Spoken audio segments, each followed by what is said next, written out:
Hello students, स्वागत है आपका MRGS टेक्नो चैनल में। स्टूडेंट्स, आगे बढ़ने से पहले चैनल को सब्सक्राइब करना ना भूलें। ठीक है, आज की जो क्लास है बहुत मोस्ट इंपॉर्टेंट होने वाली है, क्योंकि अभी 21 फरवरी को आपको 10th यूपी बोर्ड का एग्जाम होने वाला है और आज मैं आपको MCQ क्वेश्चन 20 मोस्ट इंपॉर्टेंट कराऊंगा जो आपके एग्जाम में आने वाले हैं। चलिए स्टार्ट करते हैं। फर्स्ट क्वेश्चन है हमारा 264 और 144 के अभाज्य गुणनखंड में 2 की पावर कितनी होगी। ठीक है, इसको सॉल्व कैसे करना है, आपको लघुत्तम विधि द्वारा इसको सॉल्व करना है। जैसे मान लिया सब फर्स्ट क्वेश्चन स्टार्ट करते हैं। 264 का लघुत्तम विधि द्वारा हम इसके फैक्टर निकाल लेते हैं। 264 लिखेंगे और 264 के जब फैक्टर करेंगे 2 से 2 एकम 2 2 तिया 6 2 दूनी 4, क्योंकि लास्ट की जो डिजिट है, जो अंक है, हमें वो ही देखना है कि हमारा इवन नंबर है, सम संख्या है या विषम संख्या है। अगर इवन नंबर है तो 2 से कटेगा, 2 एकम 2 2 तिया 6 2 दूनी 4, फिर 2 से कटेगा 2 छिके 12 और 2 छिके 12, फिर 2 से 2 तिया 6 और 2 तिया 6, फिर ये कटेगा 3 से 3 एकम 3 3 एकम 3 और 11 क्या है हमारे पास, प्राइम नंबर है, अभाज्य संख्या है, तो 11 से ही कटेगा। उसके बाद हमारे पास क्या है, अब यहाँ पे 2 की पावर देखो, 2 की पावर यहाँ 3 आ गया, 1 2 3, ये 2 की पावर कितना आ गया 3 और 3 और 11 बचा। तो हमारे पास क्या है 2 की पावर 3, वो कह रहा है हमारे पास 2 की घात बताए, 2 की घात 3 है इस वाले ऑप्शन में। उसके बाद हमारे पास 144 के फैक्टर करते हैं, 2 सते 14 2 दूनी 4 2 तिया 6 2 छिक 12, 6 माइनस करेंगे 1 बचेगा, फिर 2 से काटेंगे 2 एकम 2 2 अठे 16 2 निम 18, फिर हमारे पास क्या हो गया 3 से कटेगा 3 तिया 9 और 3 एकम 3। तो यहाँ पर हमारे पास 2 की पावर 1 2 3 4 और ये 3 की पावर 2, तो यहाँ 2 की पावर 3 है और 2 की पावर 4 है। तो हमारा जो आंसर हो जाएगा क्या हो जाएगा, पहला जो ऑप्शन है हमारे पास हो जाएगा। सेकंड क्वेश्चन है 1/cos थीटा का अधिकतम मान, मैक्सिमम वैल्यू क्या होगी। तो मैक्सिमम मान इसको चेंज कर दो आप, ठीक है, ये 1 है तो चेंज कर दो, ये किसका उल्टा है, साइन का। किसका उल्टा है, ये साइन थीटा बराबर होता है 1/कोसेक थीटा। ठीक है, तो इसका उल्टा करेंगे और साइन थीटा में जो वैल्यू होती है वो हमारे पास साइन 90 डिग्री होती है 1। ठीक है, साइन 90 में जब 1 मान होगा तो कोस थीटा भी आपका क्या होगा 1/कोसेक थीटा। जब आप इसको उल्टा करोगे तो ये 1 इधर आ जाएगा 1 इधर आ जाएगा, तो इसका मतलब है हमारे पास कोसेक थीटा का मान भी क्या होगा 1 होगा और वो भी मैक्सिमम हो जाएगा। तो इसका आंसर क्या हो जाएगा 1 हो जाएगा। उल्टा करके देख लेते हैं, क्योंकि हमारे पास जो फॉर्मूले बने हुए हैं ट्रिग्नोमेट्री के, उसके हिसाब से ये सॉल्यूशन भी कर ले सकते हैं। हम इसको जो छोटी यूनिट है उसमें कन्वर्ट करके भी कर सकते हैं।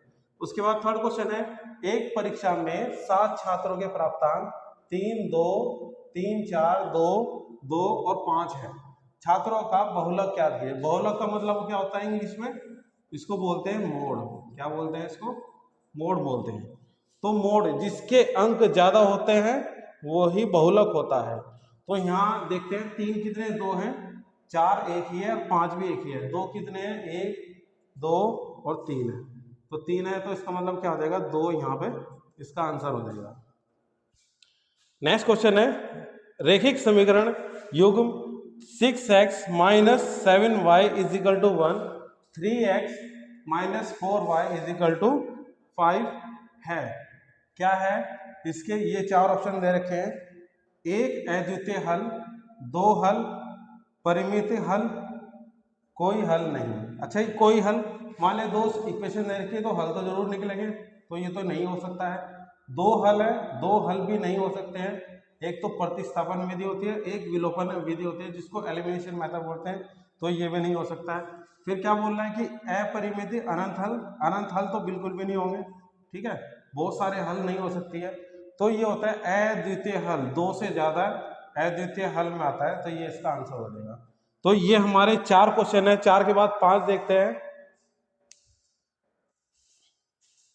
क्वेश्चन हो चुके हैं, 5वां क्वेश्चन है हमारे पास, k का मान है जिसके लिए समीकरण युग्म 3x plus 4y plus 7 is equal to 0, के x minus 3y minus 5 is equal to 0 का कोई हल नहीं होगा। तो इसका कोई हल नहीं होगा का मतलब क्या होता है कि आपको ये वाला क्वेश्चन करना है, और ये क्वेश्चन होएगा आपका जैसे कि a1x1 b1b a1x और b1y plus c is equal to 0, a2x b2y plus c is equal to, यहाँ भी c1 और c2 ले लेंगे, इज इक्वल टू 0। तो ये हमारे पास क्या होगा, अपॉन में करने से ये वाला क्वेश्चन सॉल्व हो जाएगा। ये वाला फॉर्मूला लगेगा, इसको सॉल्व कर लेना, ठीक है। इसका आंसर ये हो जाएगा क्वेश्चन नंबर ए। दो बिंदुओं के बीच की दूरी, दो बिंदु हैं पी एक्स माइनस 1 और क्यू 3 और 2 है, के बीच की दूरी क्या है 5 है।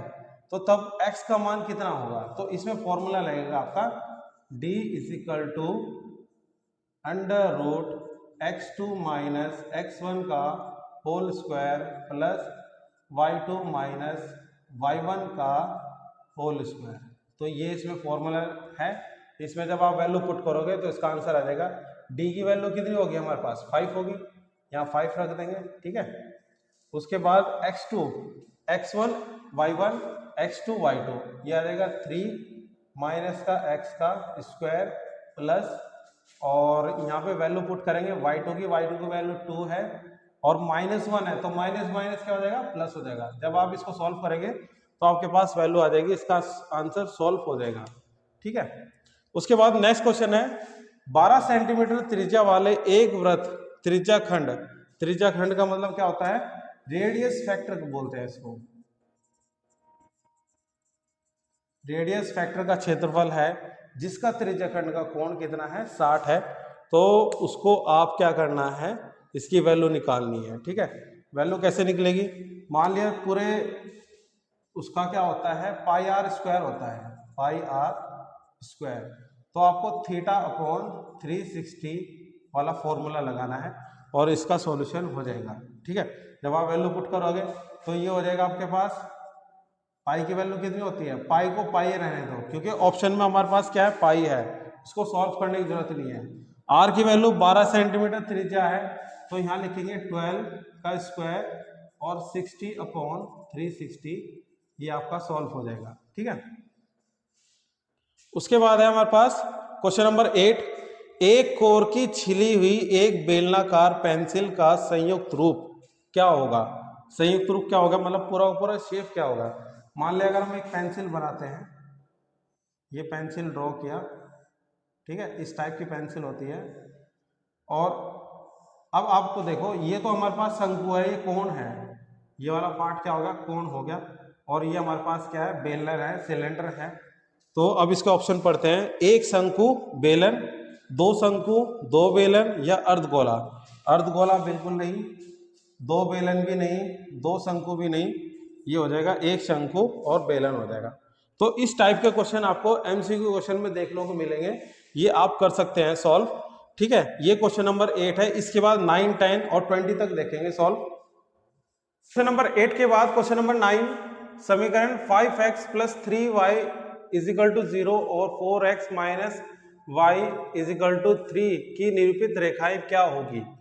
अब निरूपित रेखाएं क्या होगी, वो अगर यहाँ हमारे पास क्या होता है एक्स वाई की वैल्यू हमारे पास सॉल्व कर लेते हैं, ठीक है। तो सॉल्व करने का मतलब है अगर वो 0 आ जाती है, ठीक है, तो 0 का मतलब क्या होता है कि हमारे पास कोई वैल्यू आ गई, तो लंबवत तो बिल्कुल भी नहीं होगी, समांतर एक रेखा में नहीं चलेगी वो, ठीक है, समपाती भी नहीं होगी, तो ये हो जाएगी एक बिंदु पर प्रतिच्छेद करती है।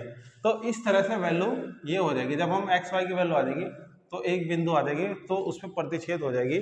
तो आप इसका आंसर क्या हो जाएगा, एक बिंदु पर प्रतिच्छेद करती है। क्वेश्चन नंबर 10, समीकरण 5x plus 7y plus 2 is equal to 0 तथा 3x माइनस इंटू ब्रैकेट है 4y प्लस 7 का हल क्या होगा। तो आपके सामने 4 ऑप्शन है और x y की वैल्यू सॉल्व हुई है। तो हम क्या करते हैं कि x y को वैल्यू एक एक करके उठाते हैं और इसमें वैल्यू पुट करते हैं।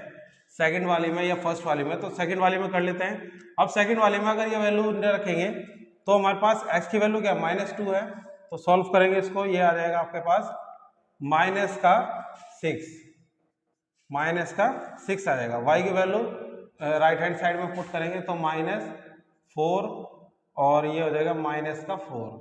y की वैल्यू रखेंगे तो क्या आ जाएगा -1 है और +7, इसको सॉल्व करते हैं तो ये आ जाएगा, सॉल्व करेंगे इसको 3 आ जाएगा, ये +3।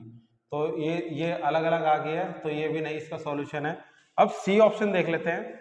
सी में -3 आ जाएगा, इधर x की वैल्यू कितनी है -1 है और y की वैल्यू भी -1 है, तो यहाँ से हमारे पास -4 और +3, -3 इजिकल टू माइनस और यहाँ +3 बचेगा, तो -3 इजिकल टू -3, तो ये इसका आंसर है।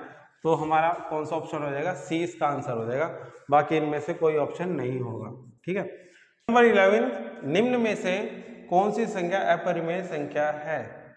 तो पहला ऑप्शन है हमारे पास 22/7, बी 3.16 14/16, सी 3.14/16 और बार है ये, यानी कि रिपीट हो रही है यहाँ पर 3.14 14 और 16 है। तो इसका मतलब क्या है, जो संख्या अगर हम किसी चीज़ को डिवाइड करते हैं, मान लिया हम पाई की वैल्यू है उसको डिवाइड कर रहे हैं और वो रिपीट हो रही है, मतलब सोल्व होती जा रही है, तो इसका मतलब हमारे पास डी ऑप्शन हो जाएगा। ठीक है। परिमेय संख्या नहीं पूछ रहा वो अपरिमेय संख्या पूछ रहा है। परिमेय संख्या आपकी 22/7 हो जाएगी, फिर का ऑप्शन ये हो जाएगा, लेकिन आपका यहाँ डी है जो सॉल्व नहीं हो रही है, जो नहीं कट रही है सॉल्व। ठीक है, एंड सो ऑन तक है, क्योंकि ये सॉल्व हो चुकी है, इसकी वैल्यू आ चुकी है, ये रिपीट हो रही है। तो जब भी हम कोई किसी को डिवाइड कर रहे हैं तो जिसकी वैल्यू हम उसको फिक्स नहीं कर पाते, वो सॉल्व होती जाती है, डिवाइड होती जाती है, अपरिमेय संख्या होती है। उसके बाद क्वेश्चन नंबर 12 है 10 -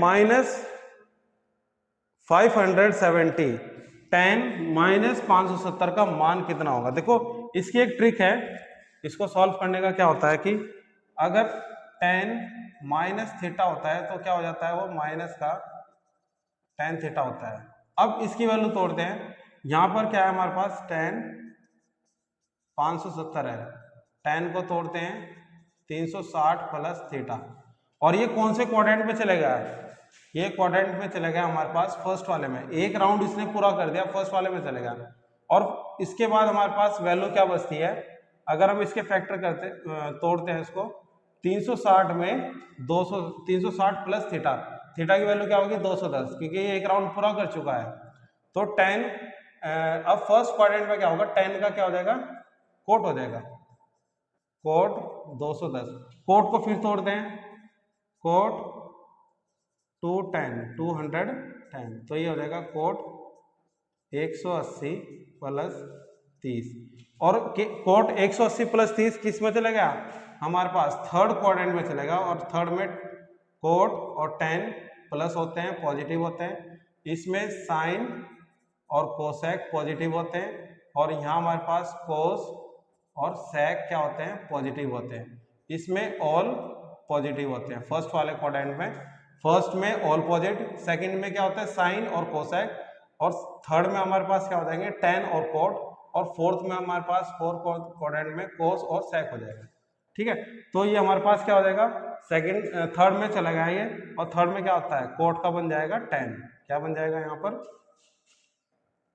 कोट का बन जाएगा यहाँ पर tan। ठीक है, tan 30, और tan 30 की वैल्यू कितनी होती है, -1/, सॉरी ये हो जाएगा कोट का, क्या हो जाएगा, कोट का कोट ही रहेगा, यहाँ क्या रहेगा, कोट का कोट ही रहेगा, कोट 30, और कोट 30 की वैल्यू हमारे पास कितनी हो जाएगी, ये हो जाएगी √3। तो इसका आंसर क्या हो जाएगा हमारे पास, कोट 30 की वैल्यू क्या होगी, √3 होगी। अच्छा एक बात का ध्यान रखना, यहाँ माइनस है तो यहाँ भी क्या होगा, माइनस आ जाएगा, यहाँ माइनस आ जाएगा, यहाँ माइनस, और यहाँ भी क्या होगा, माइनस होगा। तो ऑप्शन डी आपका सॉल्व नहीं होगा, करेक्ट ऑप्शन जो हो जाएगा आपके पास ए ऑप्शन हो जाएगा, माइनस का √3। नंबर 12 हो चुके हैं। क्वेश्चन नंबर 12 के बाद है 13, sin 15 प्लस cos 105 का मान क्या होगा। आपको एक फॉर्मूला तो पता होगा, sine theta plus cos theta is equal to 0 होता है, ठीक है। तो अब यहाँ पर क्या होगा, अगर हम थीटा की वैल्यू सेम कर दे तो 0 हो जाएगा। तो इसको तोड़ देते हैं, कोस को जब हम तोड़ेंगे 90 प्लस 15, 90 और 15 कितना होगा, 105 हो गया। तो साइन 90 प्लस थीटा क्या होता है, सॉरी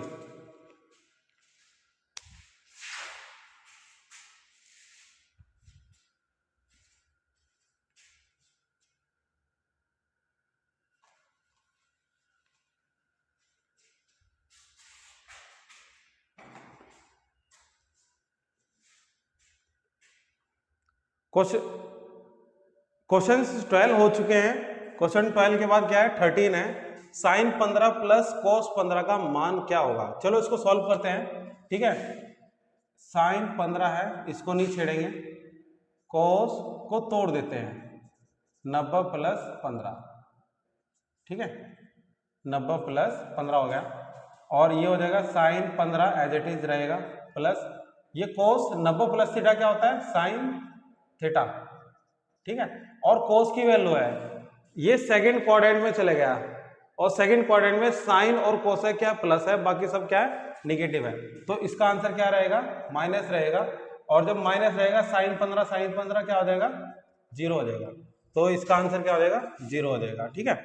उसके बाद है question number 14, sine square theta into cos into sec square theta का मान कितना होगा। देखो ये भी क्या है, अगर हम इसको तोड़ते हैं, छोटी यूनिट में तोड़ेंगे कोस स्क्वायर वाली में, तो ये हो जाएगा आपके पास sine square theta into 1 upon cos square theta.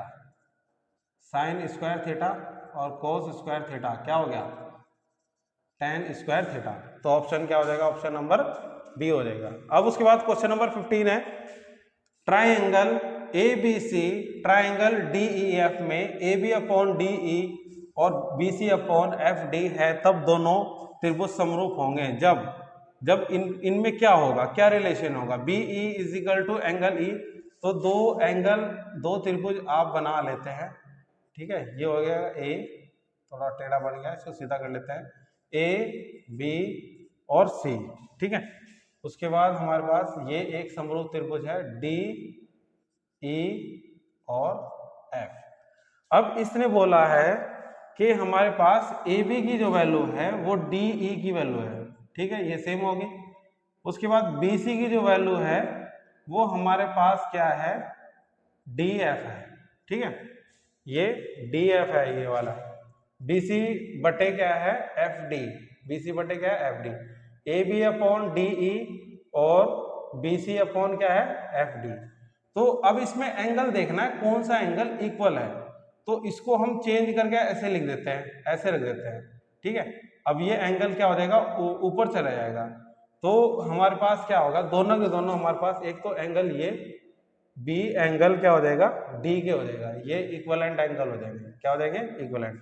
अब इसमें देखो ऑप्शन कौन सा हो जाएगा, सी वाला हो जाएगा, angle B is equal to angle D, तब ये समरूप होंगे, ठीक है। इस तरीके से सॉल्व कर सकते हैं, और ये इंपॉर्टेंट क्वेश्चन है। इसी टाइप के अगर और टाइप मिलते हैं उसको भी आप सॉल्व कर सकते हैं, और इनको भी, ठीक है। क्वेश्चन नंबर 16, क्वेश्चन नंबर 16 क्या है, 2 की पावर 3 इंटू 3 इंटू 5 तथा 2 की पावर 3 इंटू 5 का लैसे कितना होगा। अब लैसे के लिए एक ट्रिक है, अगर कंपटीशन हिसाब से देखें, एमसीक्यू क्वेश्चन के लिए जो सबसे बड़ी वैल्यू होती है उसमें छोटी वैल्यू को देख लो, ये बन रही है नहीं है, 2 की पावर 3 इधर है और 2 की पावर इधर भी है, सेम है, 5 है 5 है, लेकिन इसके पास 3 नहीं है। तो इसका मतलब लेस है हमारे पास क्या आ जाएगा, ये आ जाएगा 2 दूनी 4 दूनी 8, 8 पंजे 40 और 40 दिया 120, ये इसका आंसर हो जाएगा, ठीक है। ये हमारे एमसीक्यू क्वेश्चन की ट्रिक होती है जो हम सॉल्व कर सकते हैं। क्वेश्चन नंबर 17, यदि tan a बराबर √2 है तो कोट a का मान बताओ। भाई कोट a को उल्टा कर दो, कोट a किसका उल्टा है, tan का, कोट a की वैल्यू निकालनी तो 1/tan a कर दो, इसका उल्टा करेंगे तो कितना हो जाएगा, √2, ये ऑप्शन नंबर क्या हो जाएगा, डी।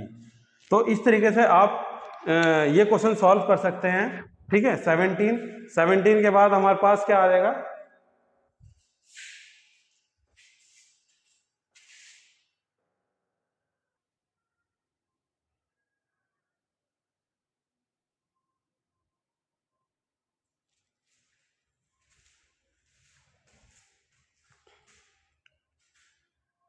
नेक्स्ट क्वेश्चन है 18, बिंदुओं 6, 2 और 2, 4 का मध्य बिंदु क्या होगा। अब मध्य बिंदु का फॉर्मूला क्या होता है ये देख लेते हैं। फॉर्मूला इसमें x और y मध्य बिंदु हो गया, तो यहाँ होता है x1 plus x2 upon 2, y1 plus y2 upon 2। तो ये हमारे पास मिड पॉइंट के फॉर्मूला होता है। मिड पॉइंट बोलते हैं इसको, क्या बोलते हैं, मिड पॉइंट। सीबीएसई बोर्ड वालों मिड पॉइंट बोलते हैं इसको, क्योंकि हमारे पास अगर कीवर्ड होता है जो हमारे पास वर्ड मीनिंग होता है, कुछ एक रजिस्टर में वर्ड मीनिंग बना लो। अगर कोई हिंदी चैनल है, हिंदी में पढ़ा रहा है, तो आप उसको वर्ड मीनिंग बना लो, उसको कन्वर्ट कर दो, तो आपका वही बोर्ड, वही चैनल आपका, जो वही मीनिंग है आपका, यूपी बोर्ड से आप सीबीएसई बोर्ड बनेगा, क्योंकि पैटर्न एक ही होता है। यूपी बोर्ड और सीबीएसई बोर्ड सेम होता है। अब इसमें वैल्यू पुट करते हैं। देखो x1 की वैल्यू और y1, x2 और y2, 6 प्लस 2 कितना होगा 8, 8/2। उसके बाद 6, 2 और 4 6, 6/2, ये हो जाएगा 4 और ये 3, 4 3 देख लो कहाँ है, ये है फर्स्ट ऑप्शन, सॉल्व हो गया। ठीक है, अब है क्वेश्चन नंबर 19, एक बिंदु P तृतीय चतुर्थांश में स्थित है और P के निर्देशांक बताओ। जो तीसरे थर्ड क्वाड्रेंट में जो होंगे हमारे पास बिंदु होंगे, वे दोनों माइनस में हो जाएंगे, क्योंकि दोनों लाइन हमारे पास क्या होती है, माइनस में होती है। ये भी माइनस में होती है, ये माइनस होती है, ये प्लस है, ये प्लस है, तो दोनों माइनस में हो जाएंगे। तो इसके लिए थर्ड क्वाड्रेंट में क्या हो जाएगा हमारे पास, थर्ड ऑप्शन हो जाएगा -3 और -3।